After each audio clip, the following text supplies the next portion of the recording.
Oui, je ne vais pas oublier mon confrère Bob Kaben Masuka, qui lui aussi, toujours dans l'élan du pouvoir totalitaire, donc de la terreur, a été arbitrairement arrêté. C'est un enlèvement aussi dans son cas, parce que lui aussi est accusé d'atteinte à la sûreté intérieure de l'État.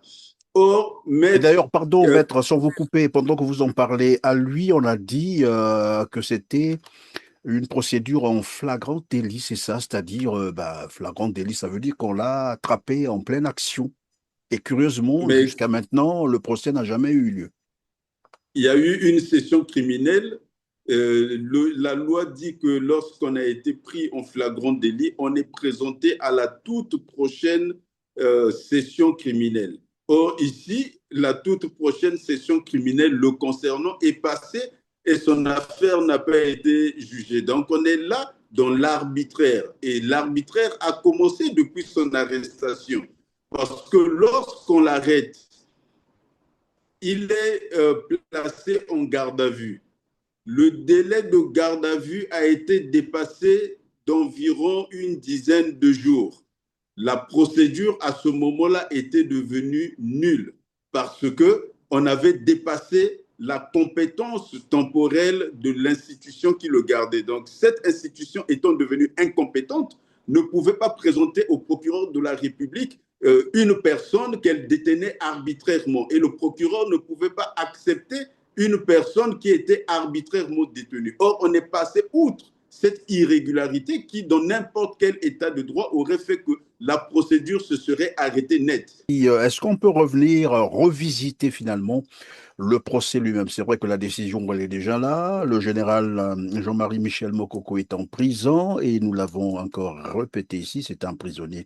Vous l'avez démontré que c'est un prisonnier politique, mais est-ce qu'on peut revisiter le procès pour comprendre s'il y a eu des incohérences lors de ce procès? Lesquelles pourriez-vous relever finalement? Avant de revenir sur le procès, je précise encore que je dis que le général est un otage. C'est aussi le cas Oui, bon. du ministre André Okombi-Salissa. Ils ont été enlevés et ce sont des C'est otages, ce ne sont bon, pas ça des pourrait. prisonniers. Je peux Oui, considérer parlons. cela comme un problème de sémantique. Ben, d'accord, ok, vous dites otage, ben, les Congolais disent que c'est un prisonnier politique. Alors revenons donc sur le procès. Le procès.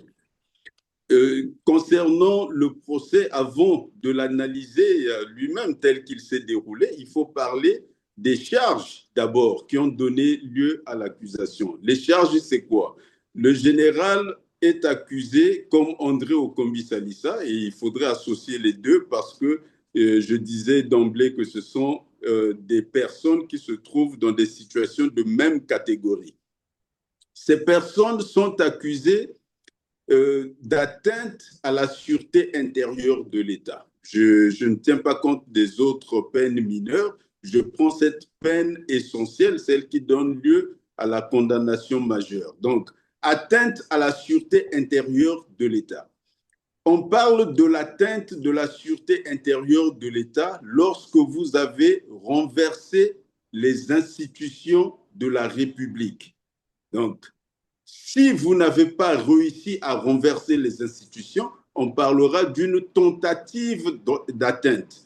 Soit que vous avez été empêché de le faire, soit encore que quelqu'un ayant participé au complot a trahi, a éventré le complot, ce qui était le cas du général Dabira par exemple, qui parlait avec des gens et parmi ces personnes, l'une des personnes est allée informer qu'il y avait quelque chose qui était en train de se tramer.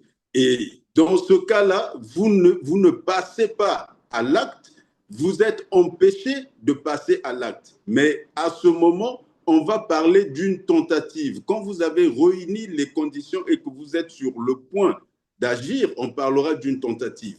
Si vous n'avez pas encore réuni les conditions, mais que vous êtes concerté avec des personnes en vue du passage à l'acte. À ce moment, nous sommes simplement au niveau du complot. On n'est pas encore au niveau de l'atteinte à la sûreté intérieure de l'État ou à la tentative d'atteinte. Vous êtes encore à l'étape du complot. Donc, c'est des éléments qui vont crescendo.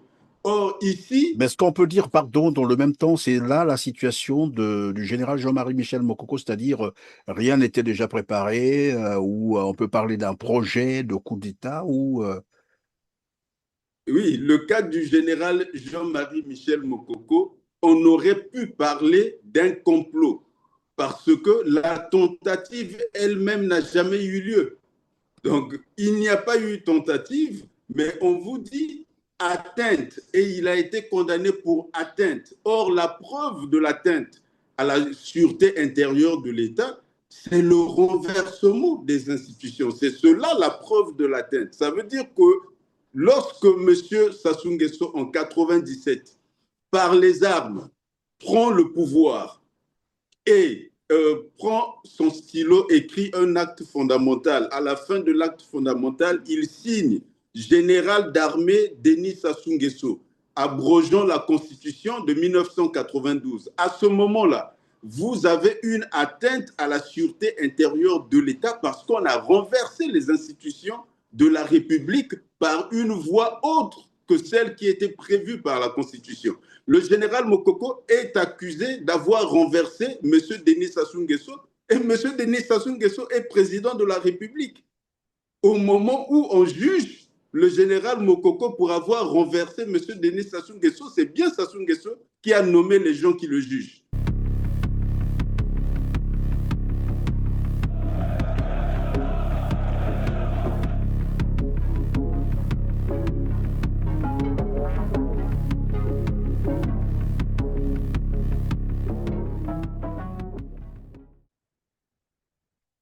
Bonjour à toutes et à tous, mesdames, messieurs. Merci de suivre RCT. Bienvenue dans Droit de savoir. Nous sommes le 26 juin 2026, une date, comme vous le savez, marquée par la commémoration de la Journée internationale de soutien aux victimes de la torture, un événement qui rappelle l'entrée en vigueur de la Convention contre la torture en 1987, symbole d'un engagement global contre les souffrances infligées aux individus. Priver un citoyen de ses libertés fondamentales constitue également une forme de torture morale, une réalité tragique vécue aujourd'hui par de nombreux compatriotes congolais, parmi eux le général Jean-Marie Michel Mokoko, le député André Okombi-Salissa, l'avocat Ben Kaben Masuka, le jeune Ghislain Ondele Kanga et bien d'autres jeunes Congolais emprisonnés arbitrairement depuis des décennies pour leurs opinions et convictions. Interrogés par les médias, les cas de Kombi Salissa et le général Jean-Marie Michel Mokoko sont souvent décrits par le régime de Brazzaville, incarné par Denis Sassou Nguesso, mais aussi certains opposants pro-pouvoir comme relevant du droit commun. On en parle aujourd'hui avec Maître Charles Anissé Poitiers-Amar, avocat au barreau de Paris et du Québec, leader des Patriotes. Bonjour, Maître Charles Anissé Poitiers-Amar. Bonjour, M. Perrin. Merci de vous joindre à nous sur R7 pour nous expliquer si le général Jean-Marie Michel Mokoko et André Okambi-Salissa également sont des prisonniers de droit commun ou des prisonniers politiques. Alors, cela fait maintenant 10 ans que le général Jean-Marie Michel Mokoko reste incarcéré, officiellement condamné pour atteinte à la sûreté intérieure de l'État. Toutefois, les Congolais pensent, je dis bien pensent, pas croire, les Congolais pensent que c'est un prisonnier politique souvent cité en exemple des dérives autoritaires du régime Sassou. Un cas qui impose une analyse sur les droits humains, la transparence judiciaire et l'utilisation des accusations politiques pour réduire au silence les opposants politiques. Alors, en ce qui vous concerne, maître, le général Jean-Marie Michel Mokoko est-il prisonnier politique ou un prisonnier de droit commun? Et pourquoi? En faisant un peu de sémantique, on commencera par poser une prémisse consistant à dire que les régimes autoritaires ont pour habitude de faire un emprunt de langage, donc d'utiliser un langage de nature à les présenter de façon acceptable ou crédible aux yeux du public quand bien même ils savent que la réalité est à milieu de ce qu'ils prétendent ou présentent. C'est un peu comme le loup dans la peau d'agneau qui se couvre de la peau d'agneau pour entrer dans la bergerie. Donc, pour se donner une certaine crédibilité internationale, les régimes totalitaires vont faire des abus de langage, vont emprunter au langage pour tromper la vigilance de l'opinion publique nationale et internationale. C'est dans ce contexte que le régime de Brazzaville, qui, je rappellerai, je démontrerai en quoi c'est un régime totalitaire, fait cette pratique commune à ce type de régime et donc qualifie le général Jean-Marie Michel Mokoko et le ministre André Okombi Salissa de détenus de droit commun alors que ce n'est pas le cas. Et ici encore, toujours pour rester dans la sémantique, je dois préciser que lorsqu'on parle de détenus politiques ou de prisonniers politiques, c'est une appellation qui sied même à des régimes qui soient, on dira, démocratiques. Souvenez-vous, à l'époque de la colonisation, des personnes telles que Ben Bella en Algérie, c'était des prisonniers politiques. Prisonniers politiques parce qu'ils luttaient contre un régime et les infractions qui leur étaient reprochées étaient des infractions qui existaient dans le code pénal, mais dans le code pénal d'une autorité d'occupation, d'une puissance d'occupation sur leur territoire. Et donc, c'était de droit qu'on les qualifiait de prisonniers politiques. Le prisonnier politique, c'est celui qui est en prison pour avoir commis une infraction de nature politique. Donc, si dans un régime ordinaire, vous commettez une infraction qui est de nature politique, qui vise à renverser les institutions, par exemple, dans ce cas-là, vous aurez un procès qui, lui, ne sera pas un procès politique, vous aurez un procès ordinaire dans le cadre d'une infraction de nature politique et vous serez un prisonnier politique dans le sens qu'il est possible que votre sort soit réglé par la politique plutôt que strictement par le droit. Ce qui fera que des gens tels que les Ben Bella, condamnés pour des infractions politiques, vont être libérés à la faveur des négociations diplomatiques. Donc, on ne restera pas dans le cas strict du droit. Le général Jean-Marie Michel Mokoko et André Okombi Salissa, qui doit lui être associé, puisque ce sont deux cas qui entrent dans la même catégorie, les deux ne sont ni des prisonniers de droit commun, ni des prisonniers politiques. Ils ne sont pas des prisonniers politiques parce qu'ils n'ont pas commis des infractions de nature politique.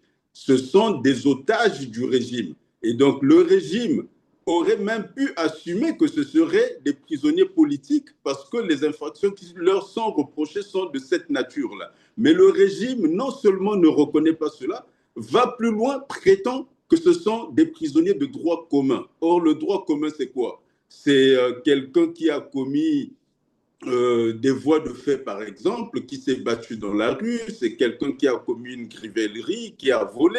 Ça, ce sont des infractions de droit commun.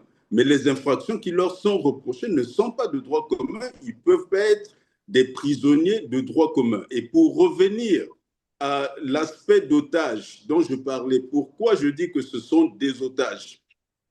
Parce que le régime totalitaire, dans sa nature, est un régime qui est en conflit avec la loi et l'ordre. Il désorganise toujours la société. Il procède par la déconstruction de la société. Son conflit avec la loi fait que son rapport avec ceux qui s'opposent à lui est un rapport qui ne passe pas par le droit parce que le droit lui serait gênant. Autrement, si le droit devrait être un instrument d'action pour un régime totalitaire, vous ne pouvez pas aboutir aux condamnations dans ce genre de situation. Il faudrait qu'il tricote qu'il bricole les procédures et les processus légaux pour arriver à des condamnations. Donc, un régime totalitaire n'arrête pas les gens parce qu'une arrestation est une démarche judiciaire dans laquelle on vous oppose les faits qui vous sont reprochés et il y a une procédure qui va être suivie à la lettre jusqu'au bout. À ce moment-là, c'est une arrestation et c'est un procès qui s'ensuit. Or, lorsque vous n'avez rien à reprocher à quelqu'un, mais vous bricolez des choses pour trouver un motif de procéder à son arrestation, ce n'est pas une arrestation, c'est un enlèvement. Lorsqu'à la place d'un procès en bonne et due forme, vous mettez en place un mécanisme qui aboutit nécessairement à des condamnations, ce n'est ni un procès et son produit n'est ni un jugement ni une condamnation, c'est une damnation. Donc ici, nous avons des gens qui ont été enlevés et qui sont séquestrés par le régime. Ils sont des otages, c'est ni des prisonniers politiques et encore moins des prisonniers de droit commun. Maître Charles Anissé Poitiers-Amar, d'entrée de jeu, vous parliez de ce que vous disiez tout à l'heure, que cette réalité que vous êtes en train de dépeindre d'ailleurs est une réalité commune aux régimes autoritaires ou, disons, aux systèmes dictatoriaux. Et généralement, Denis Sassou Nguesso s'en défend. Est-ce qu'on peut revenir sur d'abord le régime de Brazzaville, si c'est une dictature ou non, parce que Sassou Nguesso lui-même, comme je l'ai dit tout à l'heure, s'en défend souvent. Et si vous dites que le régime de Brazzaville est une dictature, vous leur faites une fine fleur, parce que ce serait un compliment que de dire que c'est une dictature. La dictature, ce n'est pas ce que l'on vit à Brazzaville. C'est pas. D'abord, il faudrait vous signaler que en sciences politiques, la dictature n'est pas nécessairement désignée comme une mauvaise chose. Dans la Constitution française, par exemple, il y a ce qu'on appelle la dictature temporaire, donc l'article 16, qui permet au président de la République, face à une situation d'exception, de prendre les pleins pouvoirs. Donc, à ce moment-là, il rassemble sur sa seule personne l'ensemble des pouvoirs d'État, il prend des décisions, il ne dissout pas les institutions continuent à exister, mais il prend les mesures exceptionnelles commandées par les circonstances. Et c'est ça la dictature, et elle nous vient du droit romain. À l'époque, avec Cincinnatus, par exemple, qui était un général romain, au moment où Rome était en pleine déliquescence, ce sont les sénateurs qui sont allés chercher Cincinnatus dans ses champs pour lui demander de prendre les pouvoirs de la République, de prendre les pleins pouvoirs. Et Cincinnatus va prendre les pleins pouvoirs, va agir en tant que dictateur, parce que la dictature, en fait, c'est le raccourci du régime libéral. Quand on n'a pas le temps d'avoir les longs débats à l'Assemblée parce que la situation est urgente, on fait confiance à un seul homme qui prend les décisions majeures pour rétablir l'ordre dans la cité.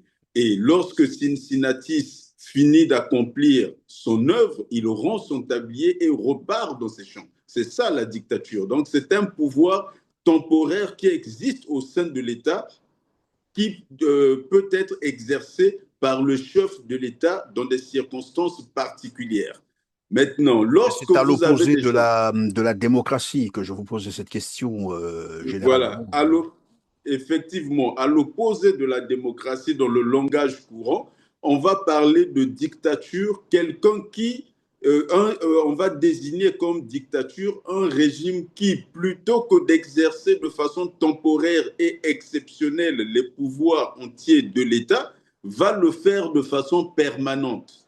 À ce moment-là, on sort du régime d'exception que prévoient les sciences politiques et le droit constitutionnel pour entrer dans une situation qui serait plus ou moins une situation de fait. Mais même dans ce cas, parler d'une dictature, il y a toujours des limites à cette dictature. Pinochet au Chili était un dictateur. Cependant, il n'était pas un tyran. Donc, il ne se servait pas des pouvoirs de l'État à des fins personnelles. Ce n'était pas pour un enrichissement personnel ou l'enrichissement de sa famille. Il a commis des actes qui lui sont reprochés jusqu'à présent, il n'est plus, mais on continue à les porter sur sa mémoire.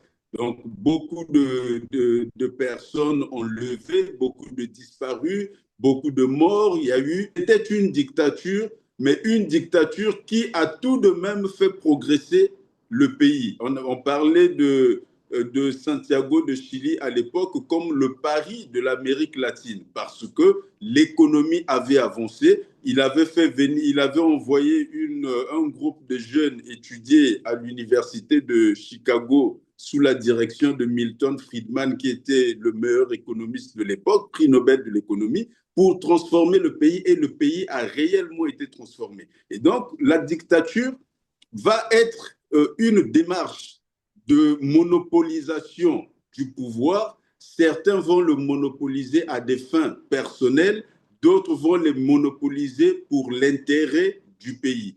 Le cas du Congo ne correspond pas à une dictature, c'est pire que cela. Ça veut dire que tout ce que je viens de dire de négatif sur la dictature existe au Congo, mais dans le cas du Congo, nous allons encore plus loin parce que le Congo est une autocratie totalitaire doublée d'un régime d'apartheid.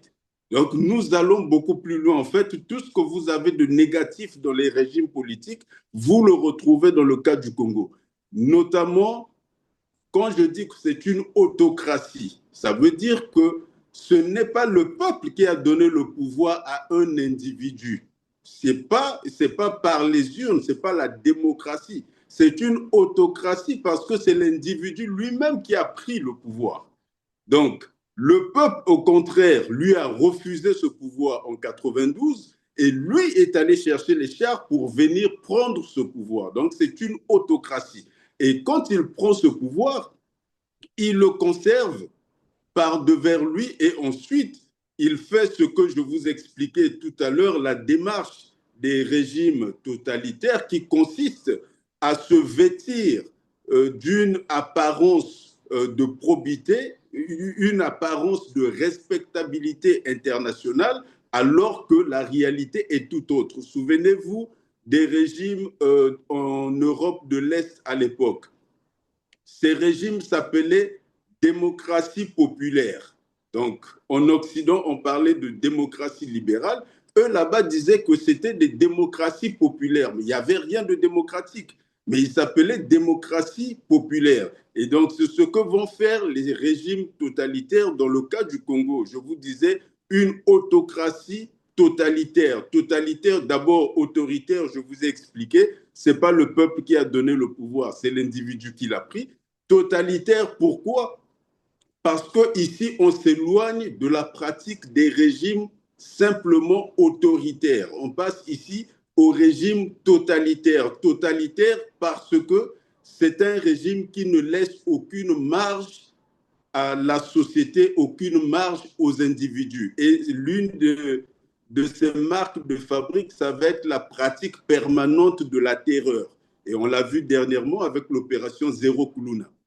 Donc, la terreur va être son instrument principal de gouvernance. Il ne va pas gouverner par le contrat, il ne va pas gouverner, il ne cherche le débat avec personne, il ne cherche à convaincre personne, il procède toujours par la violence et tout dans sa façon de gouverner transite toujours par la violence. Et le cas dont nous parlons aujourd'hui, du général Mokoko, d'André Okombi Salissa, sont des cas emblématiques de cette violence. Ça veut dire qu'on a un adversaire, on ne le convainc pas, on le met en prison. Voilà, revenons donc sur le procès. Le général Jean-Marie Michel Mokoko, tout à l'heure, vous disiez que c'est un prisonnier politique. Donc, déplaise à ceux qui pensent que c'est un prisonnier de droit commun. Otage.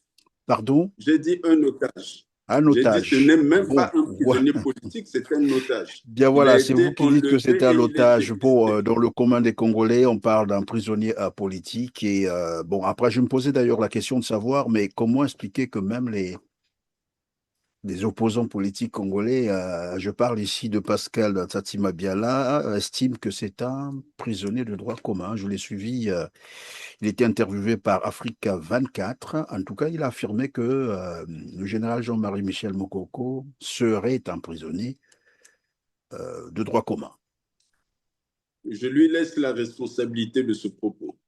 Alors, revenons donc sur les procédures, parce que je disais évidemment que cela a imposé une analyse d'abord sur les conditions, mais aussi les composantes, notamment la question sur de l'humilité, c'est comme ça qu'on appelle ça, humilité juridictionnelle, et nous savons que le général Jean-Marie Michel Mokoko avait une distinction qui ne pouvait pas permettre évidemment à la justice congolaise de le juger comme tel, soit enlever cette humilité, mais curieusement, et jusqu'aujourd'hui où il est en prison, je crois il est commandeur dans l'ordre du mérite national et il a encore sa distinction jusqu'à maintenant. Nous sommes en train de réaliser cette émission. Comment interpréter cela?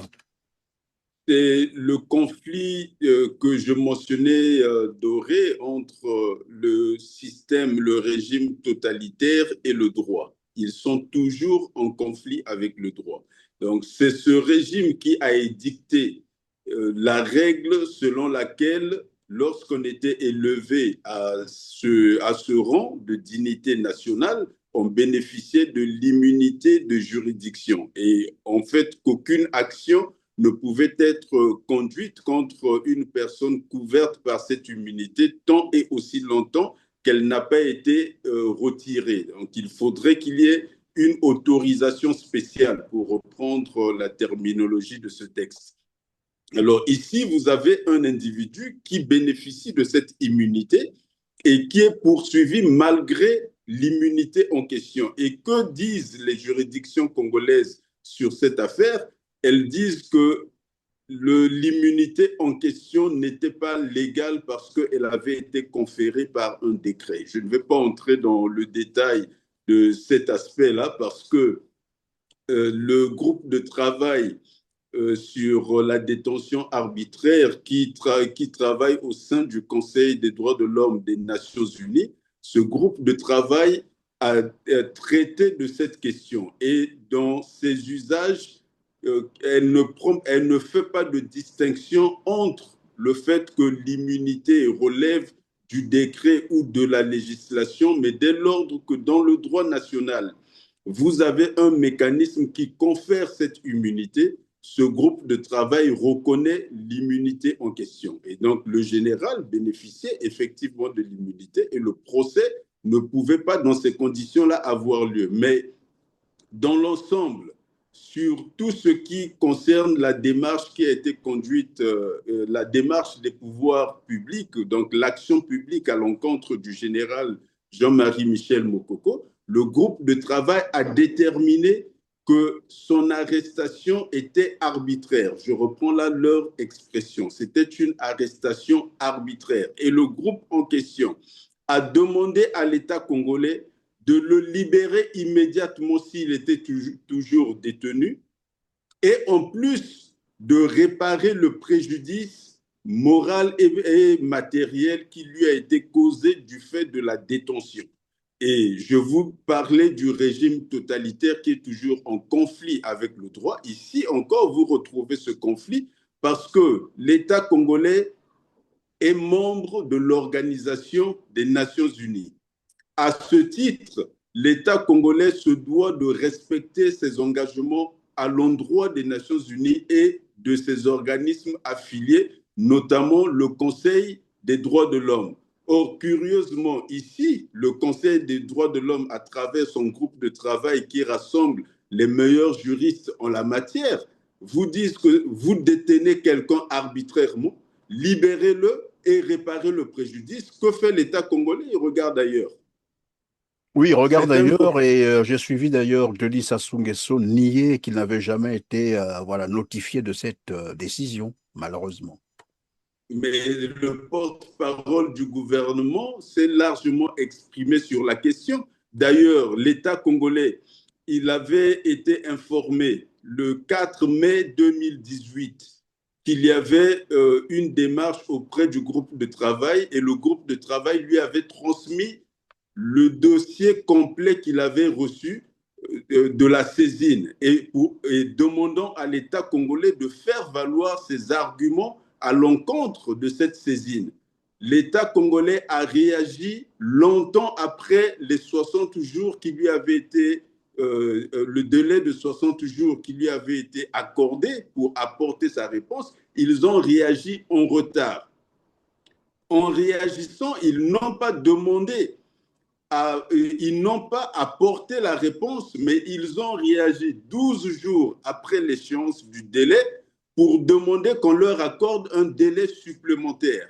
Et en droit, si vous devez demander un délai supplémentaire, vous devez le faire à l'intérieur du délai, donc avant les 60 jours.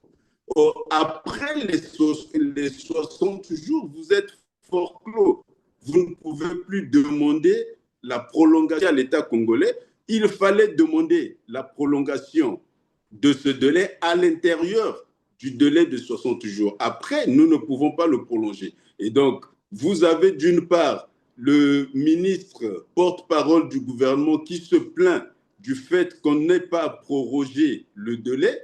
Et d'autre part, vous avez le président de la République qui vous dit qu'il n'est pas au courant qu'il existait une affaire pareille. Bon, Maître Charles Alice-Poitier, merci. Est-ce qu'on peut revenir, revisiter finalement le procès lui-même? C'est vrai que la décision, elle est déjà là. Le général Jean-Marie Michel Mokoko est en prison et nous l'avons encore répété ici, c'est un prisonnier.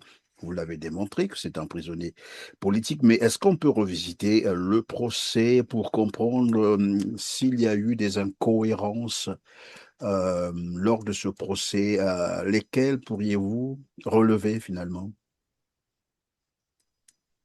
Avant de revenir sur le procès, je précise encore que je dis que le général est un otage. C'est aussi le cas du ministre André Okombi-Salissa. Ils ont été enlevés et ce sont des otages, ce ne sont pas des prisonniers. Je peux comprendre comme un problème de sémantique. Ben, d'accord, ok, vous dites otage, ben, les Congolais disent que c'est un prisonnier politique. Alors revenons donc sur le procès. Le procès. Concernant le procès, avant de l'analyser lui-même tel qu'il s'est déroulé, il faut parler des charges d'abord qui ont donné lieu à l'accusation. Les charges, c'est quoi? Le général est accusé comme André Okombi-Salissa et il faudrait associer les deux parce que je disais d'emblée que ce sont des personnes qui se trouvent dans des situations de même catégorie. Ces personnes sont accusées d'atteinte à la sûreté intérieure de l'État. Je ne tiens pas compte des autres peines mineures, je prends cette peine essentielle, celle qui donne lieu à la condamnation majeure. Donc, atteinte à la sûreté intérieure de l'État. On parle de l'atteinte de la sûreté intérieure de l'État lorsque vous avez renversé les institutions de la République. Donc, si vous n'avez pas réussi à renverser les institutions, on parlera d'une tentative d'atteinte. Soit que vous avez été empêché de le faire, soit encore que quelqu'un ayant participé au complot a trahi, a éventré le complot, ce qui était le cas du général Dabira par exemple, qui parlait avec des gens et parmi ces personnes, l'une des personnes est allée informer qu'il y avait quelque chose qui était en train de se tramer. Et dans ce cas-là, vous ne passez pas à l'acte, vous êtes empêché de passer à l'acte. Mais à ce moment, on va parler d'une tentative. Quand vous avez réuni les conditions et que vous êtes sur le point d'agir, on parlera d'une tentative. Si vous n'avez pas encore réuni les conditions, mais que vous êtes concerté avec des personnes en vue du passage à l'acte. À ce moment, nous sommes simplement au niveau du complot. On n'est pas encore au niveau de l'atteinte à la sûreté intérieure de l'État ou à la tentative d'atteinte. Vous êtes encore à l'étape du complot. Donc, c'est des éléments qui vont crescendo. Or, ici, Mais est-ce qu'on peut dire, pardon, dans le même temps, c'est là la situation du général Jean-Marie Michel Mokoko, c'est-à-dire rien n'était déjà préparé, ou on peut parler d'un projet de coup d'État, ou oui, le cas du général Jean-Marie Michel Mokoko, on aurait pu parler d'un complot parce que la tentative elle-même n'a jamais eu lieu. Donc, il n'y a pas eu tentative, mais on vous dit atteinte et il a été condamné pour atteinte. Or, la preuve de l'atteinte à la sûreté intérieure de l'État, c'est le renversement des institutions. C'est cela la preuve de l'atteinte. Ça veut dire que lorsque M. Sassou Nguesso, en 97, par les armes, prend le pouvoir et prend son stylo, écrit un acte fondamental. À la fin de l'acte fondamental, il signe général d'armée Denis Sassou Nguesso, abrogeant la Constitution de 1992. À ce moment-là, vous avez une atteinte à la sûreté intérieure de l'État parce qu'on a renversé les institutions de la République par une voie autre que celle qui était prévue par la Constitution. Le général Mokoko est accusé d'avoir renversé M. Denis Sassou Nguesso et M. Denis Sassou Nguesso est président de la République. Au moment où on juge le général Mokoko pour avoir renversé M. Denis Sassou Nguesso, c'est bien Sassou Nguesso qui a nommé les gens qui le jugent. Et là, Au je voulais moment où... prendre aussi une chose avec vous, Oui, pardon, maître, parce que là, les faits qui ont été reprochés au général Jean-Marie Michel Mokoko, on sait qu'il y a eu aussi à la base une vidéo qui a circulé sur Internet, mais les faits remontaient de 10 ans, à ce que je sache. Et après cela, le général Jean-Marie Michel Mokoko a eu à accomplir certaines missions de la République, c'est-à-dire la nation. Il est allé en Centrafrique, il a été conseiller, je crois, de Denis Sassou Nguesso, et curieusement, l'affaire rebondit juste au moment où il conteste les résultats, bien entendu, de l'élection présidentielle de 2016. Est-ce que, ma question, c'est celle-là, à vous, qui êtes juriste, est-il possible de poursuivre quelqu'un dans ces conditions-là, c'est-à-dire des éléments qui remontent de 10 ans, alors que la personne a eu à assumer un certain nombre de fonctions qui lui ont été aussi confiés par le chef de l'État, en plus. Et 10 ans après, qu'on vienne exhumer encore cette affaire pour dire il y aurait eu, je ne sais pas, tentative ou projet de coup d'État. Monsieur Perrin, on serait ensemble très gentils envers le gouvernement si nous allions dans cette direction. Le fait est que l'infraction était une infraction impossible. Elle n'a jamais existé. Je vous dis qu'on accuse le général Jean-Marie Michel Mokoko d'avoir renversé M. Denis Sassou Nguesso. C'est ce que ça veut dire atteinte à la sûreté intérieure de l'État. Donc, vous avez réussi l'opération. Il est accusé d'avoir renversé M. Denis Sassou Nguesso. André Okombi Salissa est accusé d'avoir renversé M. Denis Sassou Nguesso. C'est là que vous voyez l'ignominie et même la bêtise du système. Vous accusez quelqu'un d'avoir fait une chose dont la preuve est sous le soleil et que chacun peut voir que c'est faux. C'est la situation du général. Donc, si nous partons dans la discussion de la preuve principale qui a été opposée au général, mais à ce moment, la preuve que l'on a, la vidéo où le général discute avec certaines personnes, et c'est la seule preuve, il n'y en a pas une autre. Cette preuve nous montre quoi? C'est un monsieur en train de discuter avec d'autres personnes sur l'éventualité de la prise de pouvoir par la force. Il n'est pas là, il n'est pas question à ce moment-là du complot au sens propre où on a arrêté l'action à mener, le calendrier de la conduite de cette action, on a rassemblé les moyens pour conduire l'action en question. Donc, on a la décision est fin prête. Et il ne reste plus qu'à passer à l'acte. Or, ici, on n'a pas la preuve que les conditions étaient réunies, que la décision avait été prise. Et donc, les éléments que vous évoquez, qui consistent à dire que le général a assumé d'autres fonctions, ça voudrait simplement dire qu'il avait renoncé à son projet. Si jamais le projet avait existé, il était passé à autre chose. Et dans ce cas-là, on n'aurait pas pu retenir contre lui le fait qu'il ait eu des discussions avec des personnes. Sur ce plateau, nous pouvons discuter de la possibilité de conduire une action, mais c'est une simple discussion. Ça ne va pas plus loin que cela. Ça ne devient pas un complot. Et le discours que le général avait prononcé en son temps, qui lui a été reproché, je vous rappelle que Mme Claudine Munari a prononcé exactement le même discours. Aucune action n'a été conduite contre elle. Elle a pris, au moment du procès du général, elle avait dit, si le général est jugé pour les mots qu'il a tenus, je tiens les mêmes mots, je prononce le même discours, et dans ce cas, on devrait venir me chercher et conduire contre moi la même action, puisque mon discours devrait servir de preuve. Or, rien n'a jamais été entrepris contre Mme Claudine Munari de ce point de vue. Et donc, le procès en lui-même doit commencer par les charges qui sont portées. Compte tenu des charges qui étaient portées, le procès ne pouvait pas avoir lieu. Les poursuites devraient être abandonnées parce que l'autorité de poursuite devait se dire à ce moment-là, j'engage l'action parce qu'il a renversé les institutions. Or, les institutions sont là. Donc, mon action est vouée à l'échec. Or, ni l'autorité de poursuite, ni l'autorité de jugement n'a constaté que l'infraction ne pouvait pas être constituée ou n'était pas constituée puisque les institutions supposément renversées étaient bel et bien en place. Et donc, à ce moment, vous comprenez qu'on a déjà un problème au niveau de l'action publique elle-même.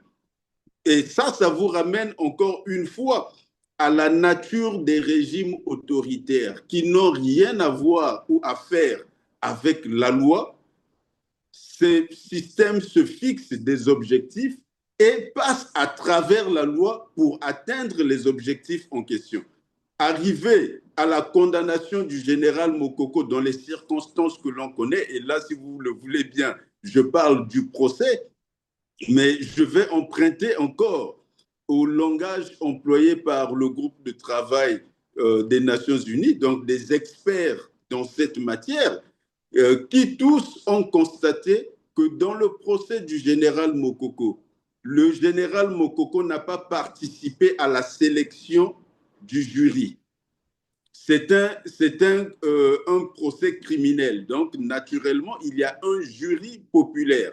Or, l'accusé doit pouvoir participer à la sélection des membres du jury avec la possibilité de récuser ceux qui auraient des préjugés contre lui. Le général n'a pas participé à la sélection du jury. Il a trouvé le jury déjà composé.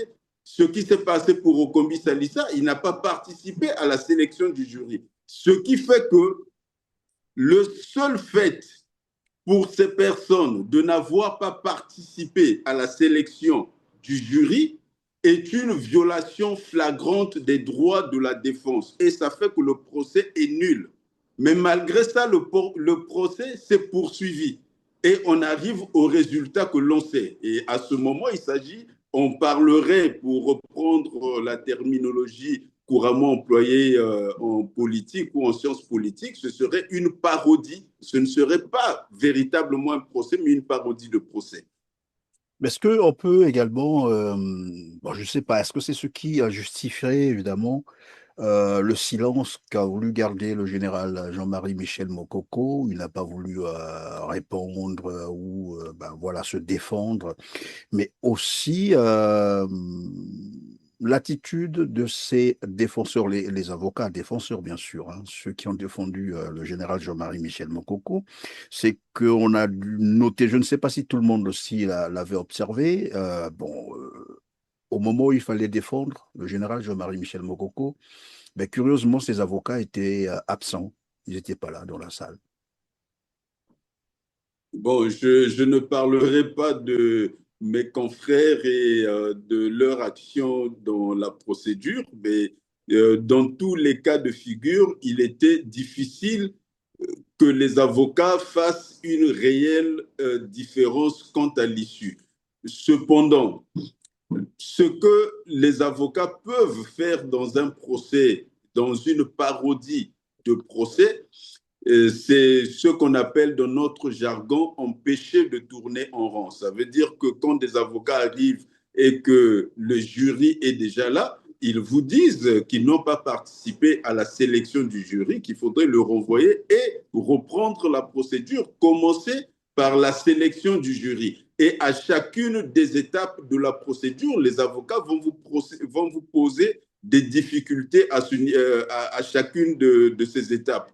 Et ce qui fait que les régimes totalitaires ont beaucoup de difficultés avec les avocats parce que le procès, quand vous allez le falsifier, quand vous voulez faire un faux procès, il faudrait que vous puissiez compter éventuellement avec la complicité explicite ou tacite des avocats. Parce que si les avocats ne sont pas ne participent pas de cette logique et exercent leur avocature de façon sincère et indépendante, ils vont poser des difficultés à chacune des étapes et vous ne pouvez pas faire un faux procès avec de vrais avocats. Ce n'est pas possible. Alors, vous avez dans les cas où se produisent ces systèmes, je parlais des systèmes totalitaires.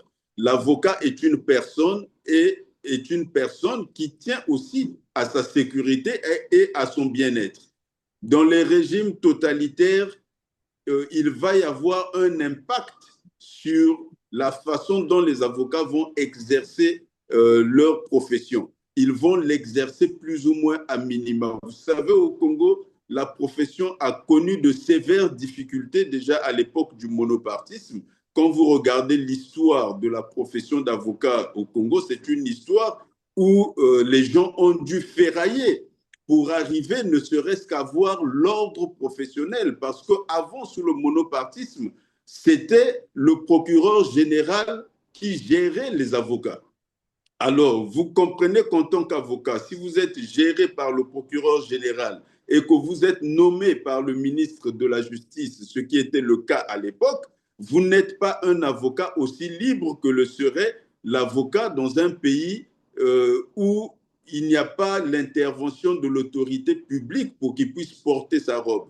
Et il y a des relents de cette période sombre de notre histoire sur la façon dont les avocats peuvent exercer la profession à l'occasion des procès, comme vous les appeliez, politiques, donc où l'homme politique est vraiment présent. Les avocats nationaux, que ce soit au Congo ou dans d'autres pays, généralement vont pouvoir exister avec l'aide des avocats venus de l'étranger. Ils vont généralement avoir besoin des confrères étrangers qui vont les couvrir. Autrement, ils s'exposent à des difficultés. Donc, dans le procès du général, il n'est pas exclu que, compte tenu du système, parce qu'il faut toujours rappeler qu'il y a un homme qui est venu sur les chars, qui est venu écarter une constitution adoptée par tout un peuple. Il est écarté d'un trait de plume, il a chassé un président élu, il s'est imposé par la force, et ça, les avocats le voient et le savent. Donc, ça peut avoir un impact sur leur attitude dans Oui, les procès. évidemment, tout à l'heure, maître, vous disiez qu'il ne peut pas avoir un faux procès avec des vrais avocats. Bon, je ne veux pas vous poser la question sur nos avocats parce que tout à l'heure, vous avez dit, vous voulez pas, vous n'allez pas vous exprimer sur bah, voilà, l'attitude de nos avocats. Mais est-ce qu'il n'y a pas une alternative, j'allais dire, que peuvent faire encore les Congolais sur le plan juridique? Est-ce que tout est finalement, voilà, comme qui dirait, oui, c'est vrai il est déjà en prison depuis 10 ans, mais est-ce qu'il n'y a pas une autre procédure? Est-ce qu'on ne peut pas relancer le procès?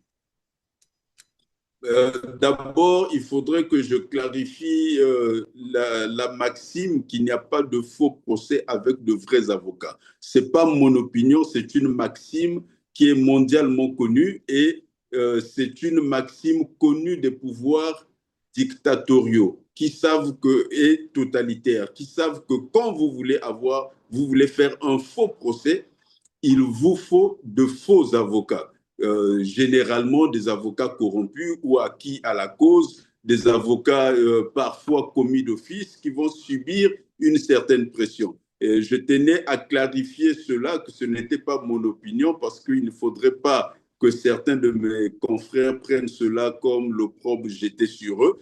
Au contraire, je dis que mes confrères sont qualifiés et exercent dans des conditions qui sont difficiles. L'histoire de la profession dans le pays fait qu'il faudrait reconnaître les difficultés dans lesquelles ces confrères-là exercent, et il faudrait même féliciter ceux qui, dans certains procès, à l'époque, vous aviez des avocats tels que Maître Mbemba, Maître Penapitra, qui, sous le mono, arrivaient quand même à défendre avec une certaine vigueur leurs clients, mettant parfois leur vie en danger, et l'avocat est toujours en danger dans un système totalitaire. Souvenez-vous de l'affaire de Maître Ambroise Malonga.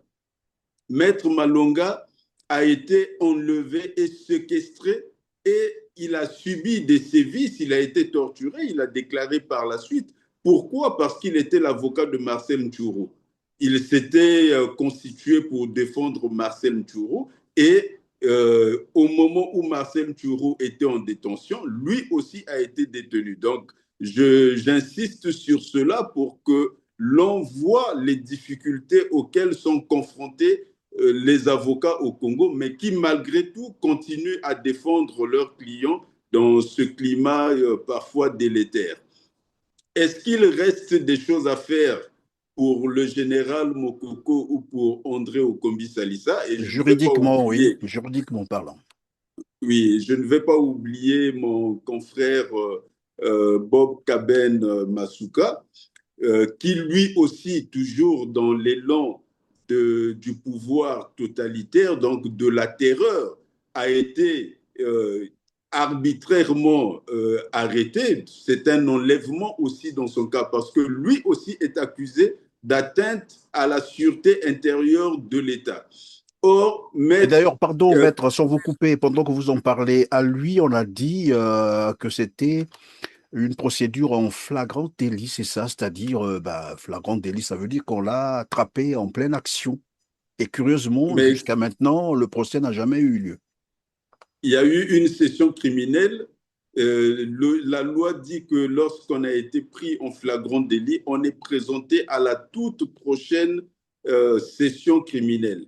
Or, ici, la toute prochaine session criminelle le concernant est passée et son affaire n'a pas été jugée. Donc, on est là dans l'arbitraire. Et l'arbitraire a commencé depuis son arrestation.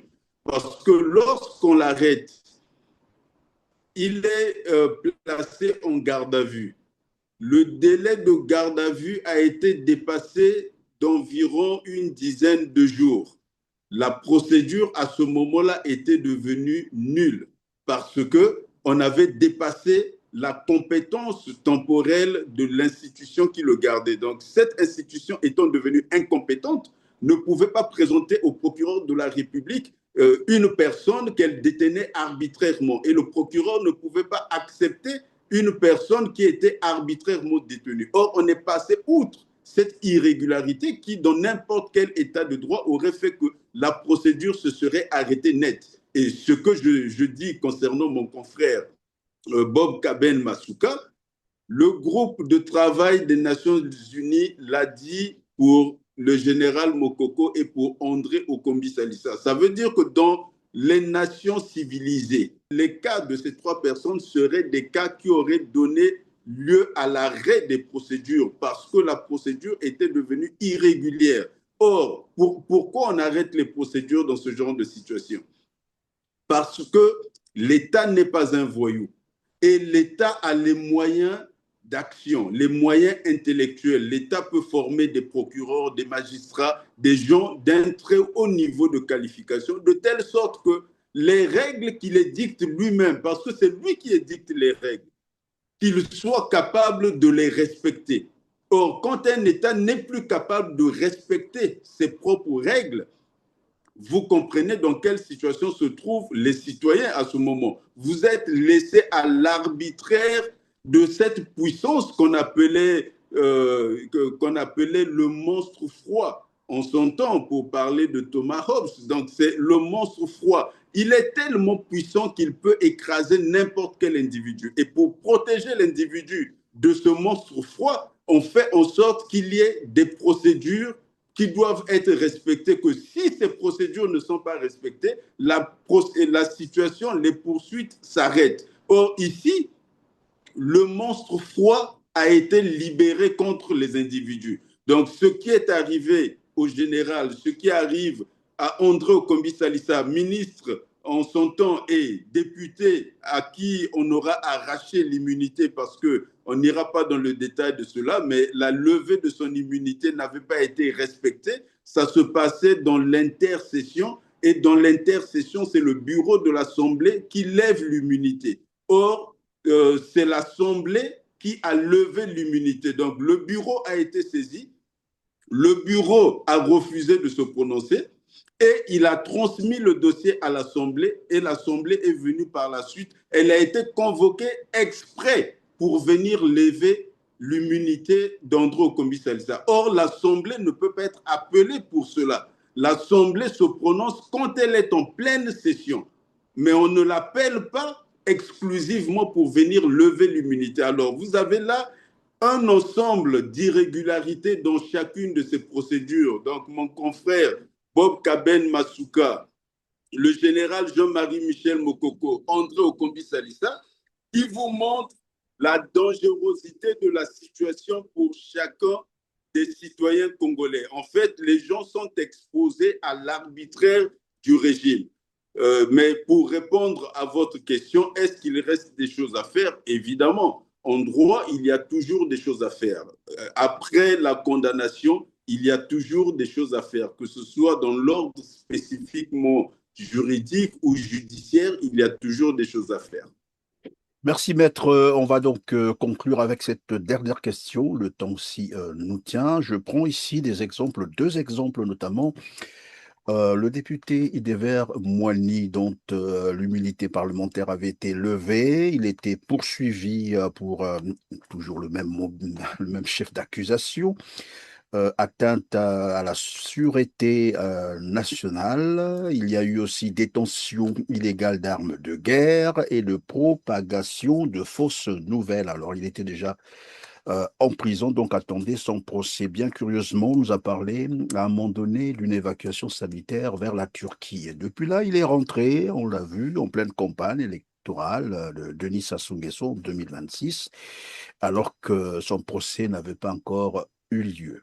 Ça, c'est un premier cas. Le deuxième cas, c'est le capitaine de police Malnounou Romuald, alias Morgan, qui, lui, a été aussi condamné à 7 ans d'emprisonnement avec travaux forcés pour association de malfaiteurs, abus de fonction, arrestation arbitraire.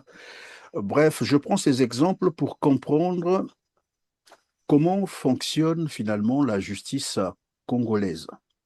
Et avec les cas dont on vient de parler tout à l'heure, le député André Okombi-Salissa, le général Jean-Marie Michel Mokoko, l'avocat Ben Kaben Masuka, nous avons aussi le jeune Ghislain Ondélé Kanga qui est en prison, détenu depuis presque bientôt un mois.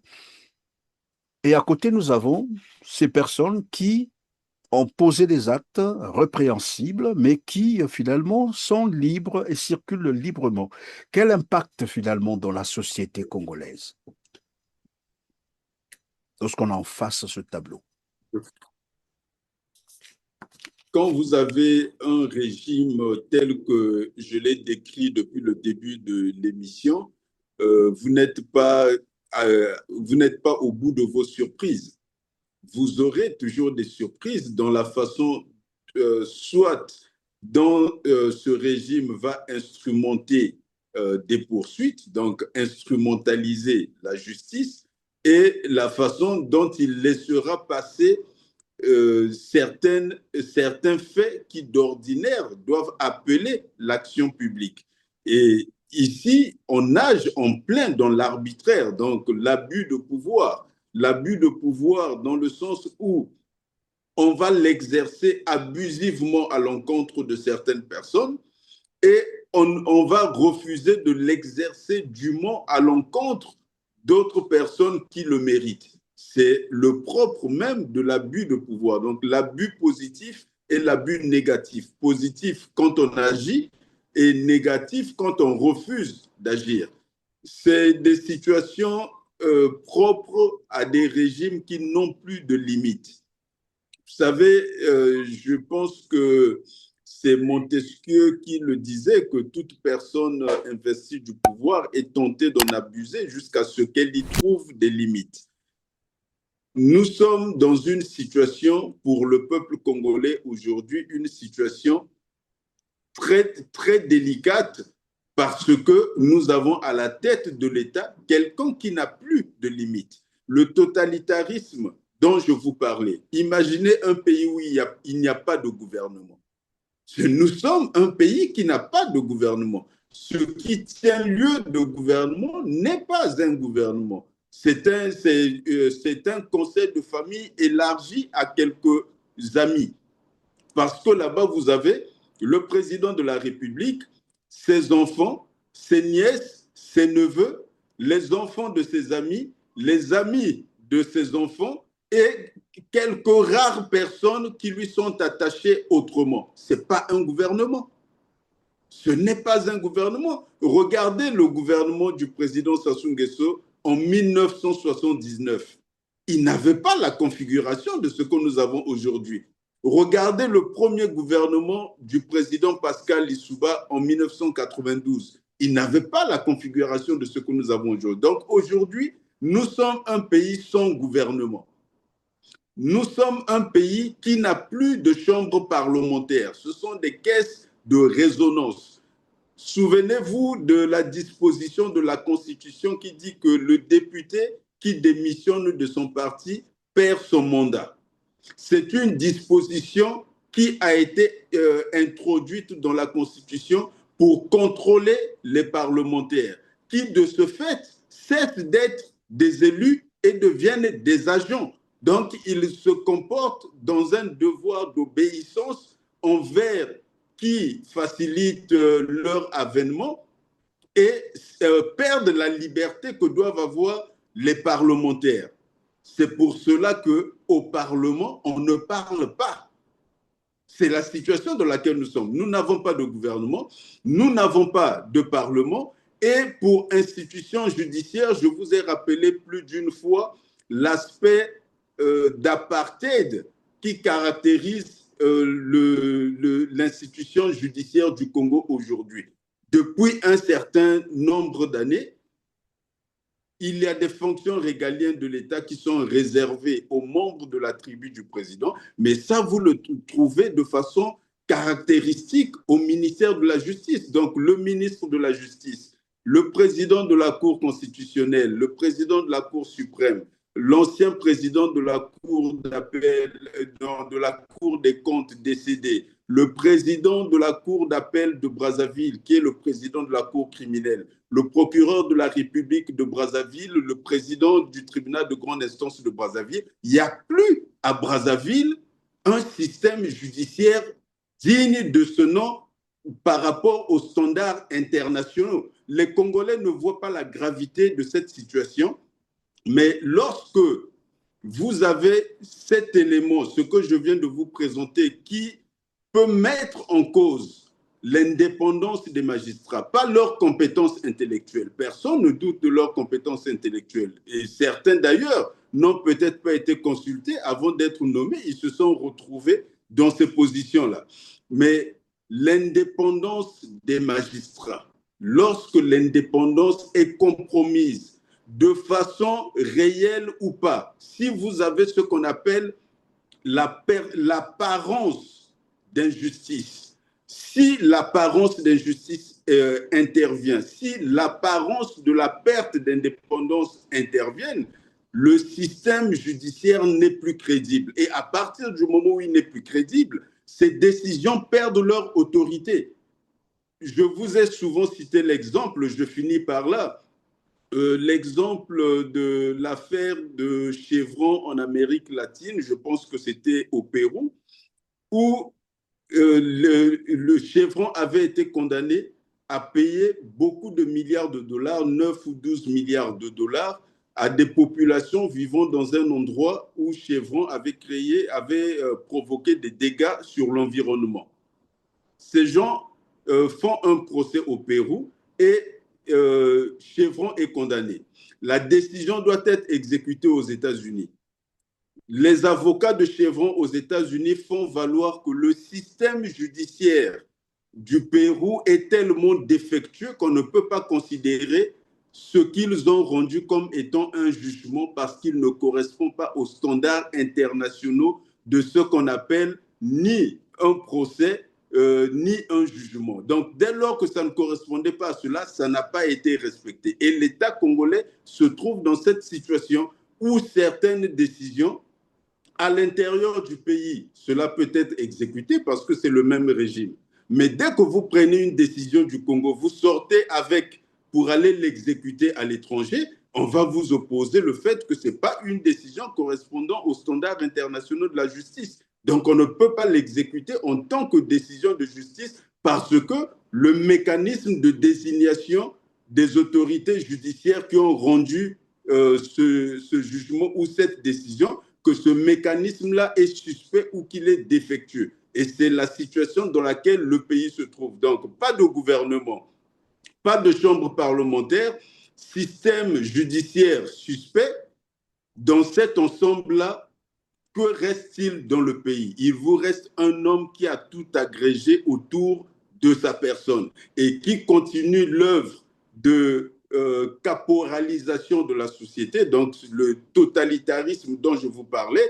Nous avons parlé avec vous dans une émission passée du fait que désormais les élus locaux devront être présentés par des partis politiques et ils devraient remplir un certain nombre de conditions. Mais l'on sait que le paysage des partis politiques a été nettoyé entre-temps. On a gardé au sein de ce paysage des partis qui sont compatibles avec le PCT. Donc, ça devient un PCT élargi. Et c'est un monopartisme de fait. Alors, le même homme a tous les pouvoirs au sein du parti, a tous les pouvoirs de l'État, s'est arrogé toutes les libertés sur la société. Vous êtes là dans un totalitarisme aggravé, donc une autocratie totalitaire doublée d'un régime d'apartheid. C'est pour ça que les patriotes ne cessent de dire que le président Sassou Nguesso doit partir. Merci, Maître Charles Anissé à Poitiers-Amar, en prenant l'exemple du procès à Chevron. Vous avez rappelé tout à l'heure, vous parlez de ces systèmes judiciaires faibles, suspects, et que bon, il fallait finalement délocaliser le procès vers les États-Unis. Est-ce qu'on peut penser, en quelques 2 minutes, est-ce qu'on peut penser que finalement on peut relancer, comme j'ai posé la question tout à l'heure, on peut relancer le dossier, le général Jean-Marie Michel Mokoko, ailleurs comme alternative, d'autant plus qu'au Congo, ça me rappelle d'ailleurs le procès sur les disparus du Beach, qui n'avait convaincu personne, où on avait condamné l'État sans les auteurs, et aujourd'hui, ce procès est pendant au niveau de Paris. Est-ce qu'on peut penser que finalement on peut revenir sur le procès général Jean-Marie Michel Mokoko, mais ailleurs? D'abord, revenir sur ce procès au Congo, c'est possible parce que les dispositions du Code de procédure pénale prévoient la révision d'un procès. Il faudrait réunir les conditions de cette révision. Parmi ces conditions, c'est notamment le fait qu'un témoin à charge ait été condamné pour faux témoignage. Ça permet la réouverture du procès, mais il y a beaucoup d'autres mécanismes qui peuvent aboutir à cette réouverture. Au niveau international, généralement, les puissances étrangères et les Nations Unies interviennent dans le cas de faire juger quelqu'un pour des faits graves dont il est suspect, notamment des crimes, le crime contre l'humanité, les crimes de guerre. C'est comme ça qu'on a vu des tribunaux spéciaux être créés au Rwanda, en ex-Yougoslavie et dans certains autres endroits. mais d'organiser l'externalisation d'un procès pour des raisons d'équité. Jusque-là, on ne l'a pas encore vu. C'est une affaire que les Congolais devront régler avec eux-mêmes, et en tenant compte du fait que tant et aussi longtemps que ces personnes sont en détention, donc André Okombi Salissa, le général Jean-Marie Michel Mokoko, maître Bob Kaben Masuka et monsieur Ondele, son Ndele prénom, Kanga, oui. monsieur Ondele Kanga. Donc, tant et aussi longtemps que ces personnes sont en détention, elles sont le symbole de la liberté menacée au Congo. La liberté est avec la vie un don sacré. C'est pour ça que dans la déclaration d'indépendance des États-Unis, Jefferson, qui l'avait écrite, disait « Les hommes naissent libres. Les hommes naissent libres et égaux. » Mais il commence par « Les hommes naissent libres. » Alors, on vient dans le monde libre. Vous ne pouvez pas retirer à quelqu'un sa liberté, qui est un don qui lui vient avec sa vie. Vous ne pouvez pas lui retirer cette chose intrinsèque à sa vie sans respecter les règles que la société a établies. Or, ici, nous sommes devenus une société barbare. Déjà, on a eu l'affaire de Kuluna où on a exécuté des êtres humains comme du bétail et on les a exposés sur les places publiques. Donc, la vie n'est même plus respectée. La liberté n'est pas respectée. Est-ce que c'est la société que nous voulons? À la conférence nationale, on avait répondu à cette question. On avait dit non. On avait dit non. Souvenez-vous du discours de Jean-Pierre Tister-Tikaya quand il disait plus jamais cela. Mais c'était qui Jean-Pierre Tister-Tikaya? C'était un membre éminent du Parti congolais du travail qui a été à 2 reprises le vice-président de la République, le numéro 2 de l'État. Donc, c'est un membre du Parti congolais du travail qui parlait aux autres membres du Parti congolais du travail en leur disant plus jamais cela. Or, André Okombi Salissa, c'est un membre du Parti congolais du travail qui est en prison simplement parce qu'au sein du parti, il a voulu faire comprendre aux autres qu'il fallait organiser l'alternance, quitte à ce que l'alternance soit à l'intérieur du parti, mais il fallait respecter la constitution qui avait été donnée, qui avait été proposée au pays. Il fallait aller vers cette alternance-là, mais parce qu'un seul homme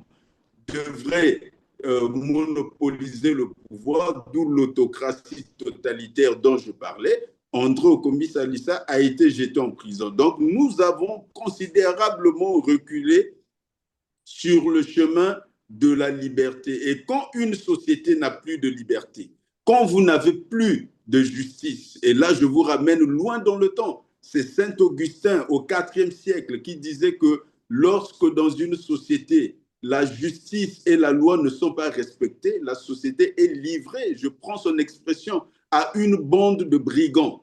C'est Saint Augustin au IVe siècle. Il dit, si dans votre société, le droit n'est pas respecté, la justice n'existe pas, c'est une société qui est livrée à une bande de brigands. Et le Congo aujourd'hui se trouve dans une situation où la justice n'est pas respectée, le droit n'est pas respecté, la liberté n'existe plus. Les choses fondamentales telles que le marché, et ce sera mon dernier mot, le marché, M.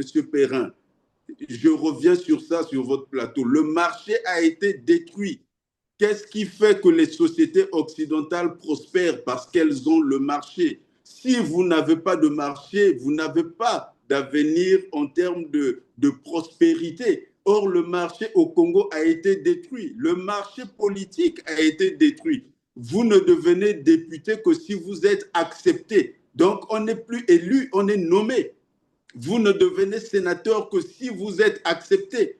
Vous ne pouvez être président de la République que si vous employez la force. Il n'est pas nécessaire de convaincre vos compatriotes de leur présenter un bon projet ou un bon bilan. Il faut avoir la force. Donc, le marché politique n'existe plus. Le marché économique n'existe plus. Le marché économique a été détruit. Vous n'êtes pas un homme d'affaires si vous n'êtes pas de la tribu ou de la famille. ou encore si vous n'êtes pas compatible ou si vous n'avez pas de liens de mariage ou d'autres types de liens. Donc le marché a été chassé du territoire congolais.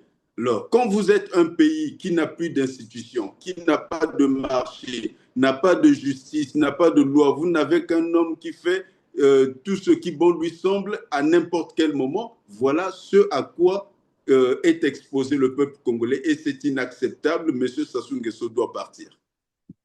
Merci, Maître Charles Anissé Poitiers-Amar. Je rappelle que vous êtes avocat au barreau de Paris et du Québec, leader des Patriotes. Grand merci de nous avoir consacré votre temps si précieux, mais surtout d'avoir répondu à nos questions. Mesdames, Messieurs, c'est C'est la un fin. plaisir, Monsieur Ferry. Je vous en prie, Mesdames, C'est un Messieurs. plaisir pour la République. Plaisir partagé. Mesdames, Messieurs, c'est la fin de cette émission. On se dit à très bientôt. Merci.